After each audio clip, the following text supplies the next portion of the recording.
Goeiemôre en welkom by ons reis deur die boek van Matteus weer vanoggend. Ons lees vandag uit Matteus 9 vers 16 en 17 waar Jesus aan die woord is en hy sê die volgende: Niemand sal tog 'n ou kledingstuk met 'n nuwe stuk ongekrimpte materiaal lap nie. Die nuwe materiaal gaan immers krimp en loskeer en nog 'n groter gat agterlaat. Die tweede beeldspraak wat Jesus gebruik om dieselfde gedagte te kommunikeer is in vers 17. Hy sê, net so min gooi 'n mens nuwe wyn in ou leersakke. Doen jy dit tog, sal die sakke skeur en die wyn gaan uitloop. Dan is die sakke ook nog daarmee heen. Nee, 'n mens gooi nuwe wyn in nuwe leersakke, dan hou albei baie goed. Nou Jesus gebruik in hierdie teks twee metafore om 'n baie belangrike geestelike beginsel vir jou en vir my duidelik te maak. Jy sien, die koms van Jesus lei 'n nuwe era in waar ons deur wedergeboorte in die nuwigheid van die Gees tot God aanbid, waar God se Gees nie meer in die ou tabernakel of tempel in die allerheiligste plek woon of vertoef nie, maar dat hy nou verkies in die Nuwe Testament of die Nuwe Verbond om in die harte van mense te kom woon, mense wat besny is deur wedergeboorte en sy Gees in hulle harte uitgestort is, soos wat Esegiel 36, die profeet Esegiel vir ons geprofeteer het, dat Jesus sou kom om dit te kom doen, om sodoende sy Gees in ons harte uit te stort, waar ons nou die tempel van God is, en hy kom woning maak in ons harte. Ons lees hiervan ook in Johannes 14, waar Jesus uitdruklik sê in Johannes 14:23, sê Jesus, as iemand my liefhet, sal hy my gebooie bewaar, en my Vader sal hom liefhet, en ons sal na hom toe kom en saam by hom kom woning maak. Die hele Johannes 14 praat ook daarvan, maar daarom kan die Ou Testamentse godsdienststelsel met die offer van diere en die bloed van stiere nie deeg in die Nuwe Testament nie. Want Jesus se koms bring totaal 'n nuwe benadering tot ware aanbidding en tot gehoorsaamheid, wat veel dieper lê as dit wat in die Ou Testament gegeld het. Ons lees hiervan in Johannes 4 vers 23, maar ook in Johannes 3 waar Jesus vir Nikodemus die dominee sê dat jy uit water en gees gebore moet word. Nou hier in Johannes 4 lees ons Jesus waar hy die Samaritaanse vrou ontmoet en hierdie geheimenis met haar deel. Jesus sê vir haar in Johannes 4 vers 14, elkeen wat drink van die water wat ek hom sal gee, sal in ewigheid nooit weer dors kry nie. Maar die water wat ek hom sal gee, sal in hom word 'n fontein van water wat opspring tot in die ewige lewe. En dan sê hy oomblikke later vir haar, wanneer sy verwys na die ou godsdienststelsel van die Ou Testament, met die tabernakel en ook die tempel. Kom ons lees gou daarvan in Johannes 4 vers 19 tot 24. Die vrou sê vir hom, Here, ek sien dat u 'n profeet is. Ons vaders het op hierdie berg aanbid, dis nou die tabernakel. En julle sê dat die plek waar ons behoort te aanbid in Jerusalem by die tempel is. Hoor Jesus se antwoord. In vers 21 sê Jesus vir haar, vrou, glo my, daar kom 'n uur wanneer julle nie op hierdie berg en ook nie in Jerusalem by die tempel die Vader sal aanbid nie. Julle aanbid wat julle nie weet nie. Ons aanbid wat ons weet, want die saligheid is uit die Jode. Hoor nou wat sê hy in vers 23, en dis die kruks, dink ek, van die Nuwe Testament, wat ons moet verstaan, en ook hierdie boodskap wat Jesus wil kommunikeer.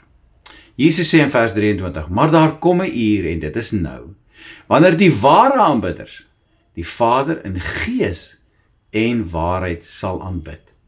Want die Vader soek ook mense wat hom so aanbid. En dan verduidelik Jesus, God is gees, en die wat hom aanbid, moet in gees en waarheid aanbid. Presies wat hy vir Nikodemus sê in Johannes 3. Die heel eerste ding wat Jesus doen, wanneer hy uit die dood uit opstaan, en in sy verheerlikte staat voor sy disippels verskyn, en hy bevestig hierdie waarheid waarvan hy gepraat het. In Johannes 14 en Johannes 3 en ook in Johannes 4 bevestig hy wanneer hy hierdie daad doen by sy disippels. Nikodemus en die Samaritaanse vrou is van hierdie waarheid vertel. Wat doen Jesus wanneer hy by sy disippels kom? Die eerste ding wat hy doen, hy blaas oor hulle en hy sê vir hulle, ontvang my Heilige Gees. Geestelike lewe in die hart van die mens word die sleutel van die Nuwe Testament, danksy die soenverdienste van die bloed van Jesus, wat vir ons, vir jou en vir my gevloei het. Dis hierdie nuwigheid van die Gees, wat nie meer kan werk met die ou klip van ons ou sondige natuurlike mens nie. Dis hierdie teenwoordigheid van die Heilige Gees in ons harte, wat nou kies om te woon in die harte van gewone mense, soos ek en jy, wat nie meer in die beperkings van die sement en steengeboue kan woon nie. Dis die totale nuwe kleed, wat aangetrek moet word van die nuwe mens, en die nuwe wyn, wat in die nuwe wynsak ingegooi word, soos sy Gees, wat net in 'n nuwe vleeshart uitgestort kan word, soos Esegiel verduidelik. Pragtige metafore, wat asemrowende wonderwerke omskryf. Pragtige waarhede, wat Jesus vir jou en vir my kom doen het. Terwyl dit hierdie week Pinkster is, kom ons sê dankie vir Jesus in hierdie tyd, vir sy kosbare Heilige Gees, wat in ons harte uitgestort is, om ons te bemagtig, om deur sy krag effektiewe instrumente te wees, maar ook die Vader in gees en waarheid te aanbid, en sodoende 'n radikale verskil te maak in jou en my dag en tyd, sodat mense in ons die Gees van Jesus self sal ervaar, wat hy ook oor sy disippels uitgeblaas het, en nou kom uitstort in jou en my hart. En wanneer mense hierdie Gees ervaar, hierdie nuwigheid van die Gees, dan sê hulle, sjoe, daai ou het iets wat ek nie het nie. Ek wil graag die Here aanbid wat hy aanbid. Dit stroop so mooi met Psalm 40 waar Dawid sê, ek het gesmag na die hulp van die Here. Die Here het hom na my toe neergebuig en my hulpgeroep gehoor. En toe het hy my uitgetrek uit die modderige sluik uit en het my voete op 'n rots gestel. En toe het hy 'n nuwe lied in my hart kom gee en in my mond. Baie sal van daardie lied hoor wanneer ek dit sing in die nuwigheid van die Gees en dan in vrees op die Here vertrou. Mag ek en jy elke dag so lewe dat God se Heilige Gees sy plek sal inneem in ons harte en lewens in so 'n mate dat mense om ons Jesus sal erken in ons lewe. Mag hierdie boodskap jou vandag inspireer. Kom ons Skepper Gees, lewendmakend Gees, kom in al u volheid, kom in al u krag, lei my in die waarheid, leer my van die siel, wees ook in my troost, ooste, kom ons begeer. Heilige Gees, o vul my nou. Ek wil totaal op die leiding vertrou. Vul my denke en hart, o Heer, met die oorvloed en die krag meer en meer.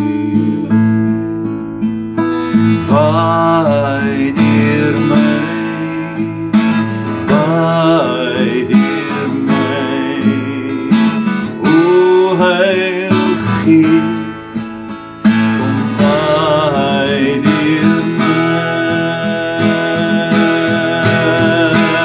Ek stel my oop, laat my oorloop met al die volheid, kom waai deur my. Met al die volheid, kom waai deur my.